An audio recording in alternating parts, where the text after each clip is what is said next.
to the Hawkins Do Copy podcast. My name is Lauren. And my name is Emily, and in this podcast we focus on all things Stranger Things.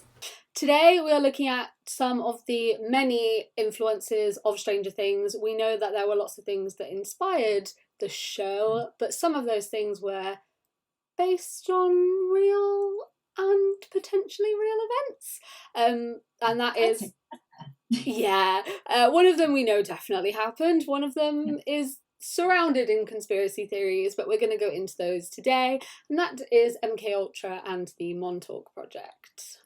The little backstory of the Montauk project first. I will open this by saying, when we were researching this, it is a massive, massive deep dive. It was a hole. Yeah, an internet hole that we ended up in at about midnight, so that was really fun. Yeah, it jumps from conspiracy theory to another conspiracy theory surrounding a conspiracy theory. I think I ended up actually knowing a lot about some tabletop role-playing game that isn't D&D, and I don't quite know how I got there. So take all of this with a grain of salt. Is that it? Pinch of salt? Yeah, a grain of salt. We do just want to preface this by saying that whilst MK Ultra was a real thing, which definitely happened and has been confirmed by the CIA, and there are many, many declassified CIA files that you can read that I ended up reading very late last night, and I will link them in the description. You can go and look at those. They are insane. But the Montauk project has never been confirmed as something which actually happened. So anything that we talk about with the Montauk project is all hypothetical and alleged information. Please don't believe that is... I mean, believe what you want. I wouldn't be surprised if it did turn out to be real, but the Montauk project is hypothetical. It's truly something, because I think going into this we both thought, in a sense, that okay, it was just going to stop at Montauk, and that weird stuff happened at Montauk and Camp Hero. Because, I mean, when we first looked, the only things that would come out first of all on all the documents was the idea that the USA was conducting experiments in psychological warfare and all that kind of stuff at Camp Hero. With MK Ultra. Exactly. So you don't necessarily think that that's something that's not real, because you know they have done that. Exactly. So the two main locations were Camp Hero and the Montauk Air Force Station in the mid-80s, which lines up actually perfectly with Stranger Things, funny enough.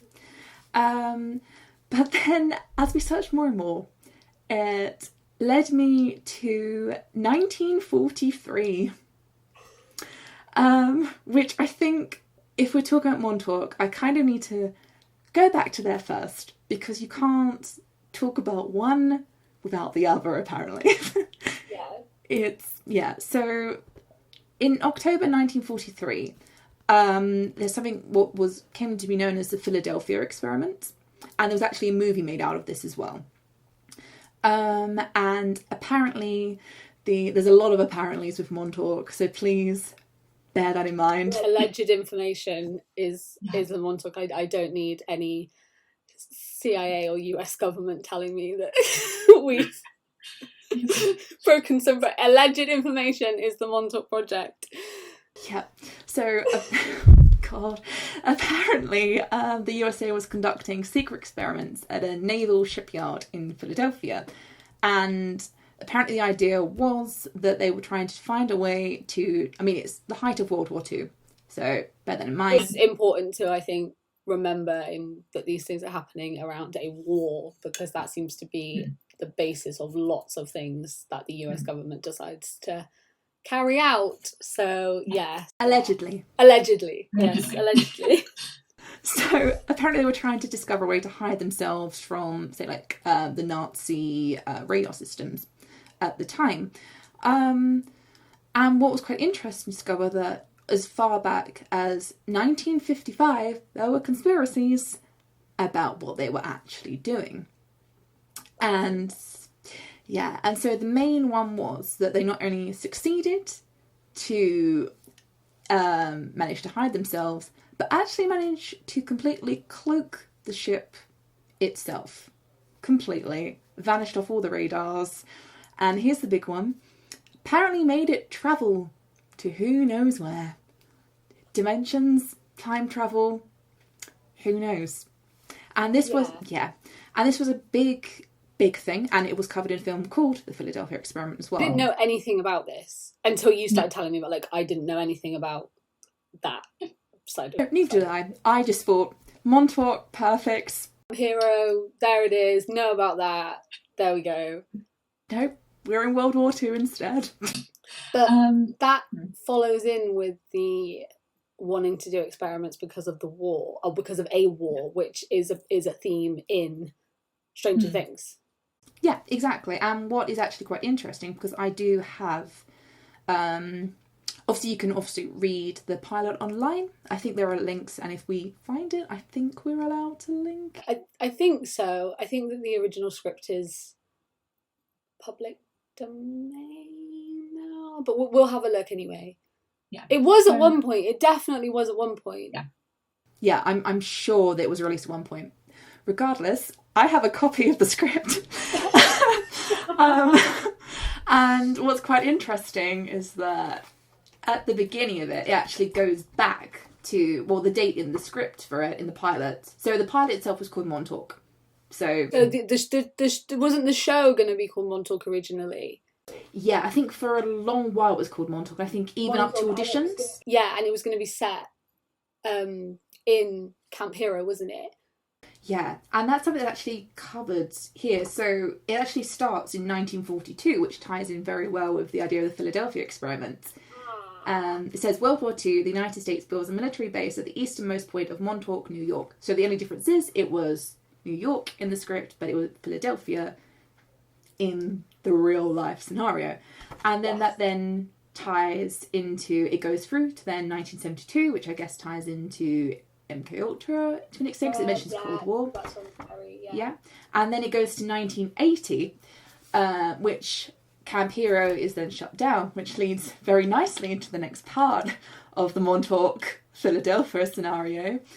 It would have been really, really interesting if Stranger Things was set in New York. The entire dynamic of the show would just be completely different, because there's something about it being set in Hawkins and being set in a small town that adds something to it, I think. I think it just would have been entirely different if the show had been set in New York.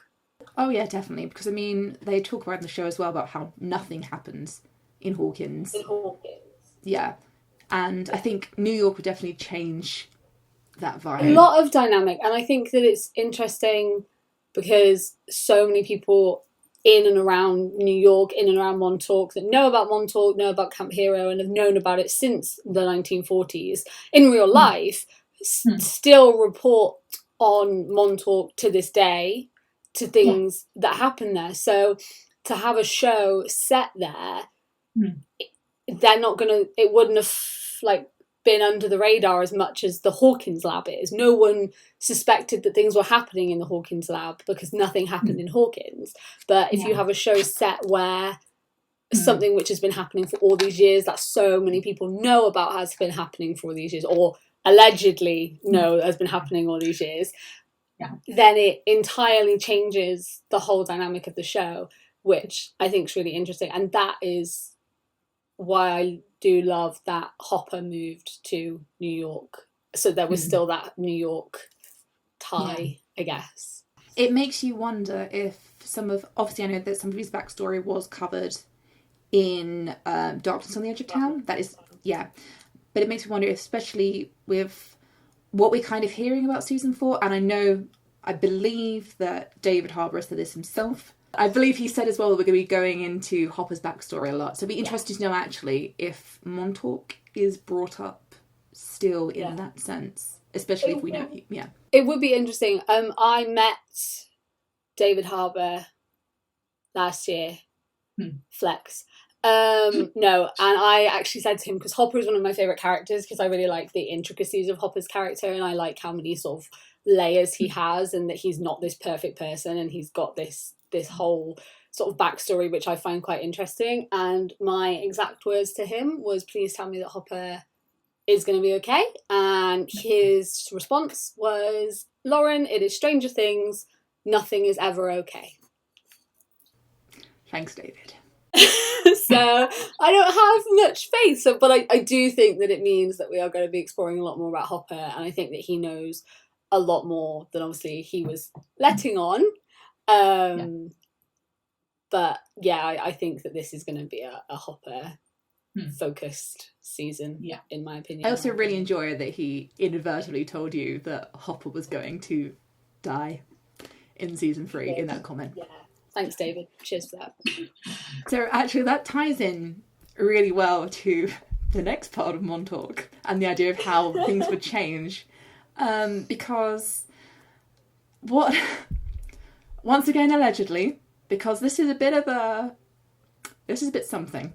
I will pronounce his name wrong, so I apologise if you happen to be watching this for any reason. If you are, welcome Al. So his name is Al Bielik.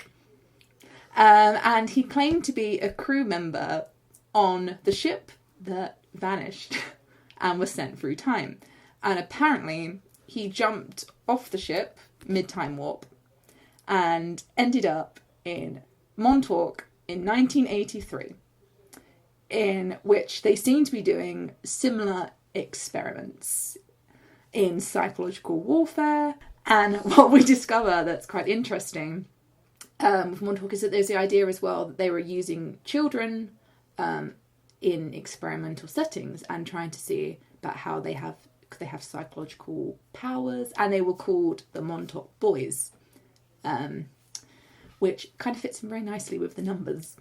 Yeah, and I think that I think that the reason why the numbers were quite young was because I think there's the thought that children are somehow more connected to another side, because they are still so young and their minds are still developing, and which we actually see in Stranger Things, because aside from Joyce, who has the connection to the Upside Down, the fact that she could see that the lights were there and she could talk to Will through them, everyone else that has the most connection is very young. So Will and Elle, and Elle is obviously a massive focus for Brenna. Yeah. And she's the youngest number that they've got. And he's been experimenting on her when she was in the womb still. Because she was so, like, genuinely, and he knew what he wanted to do with that, and he knew that he wanted to have this child. And then also we see Holly Wheeler, which I will always go on about how I think that she's definitely got some kind of insight into it. So I do think that the Duffers picked up on the children element to the whole thing, which I think is very linked to their reasoning there. Yeah. And so this is where it also gets even closer to Stranger Things.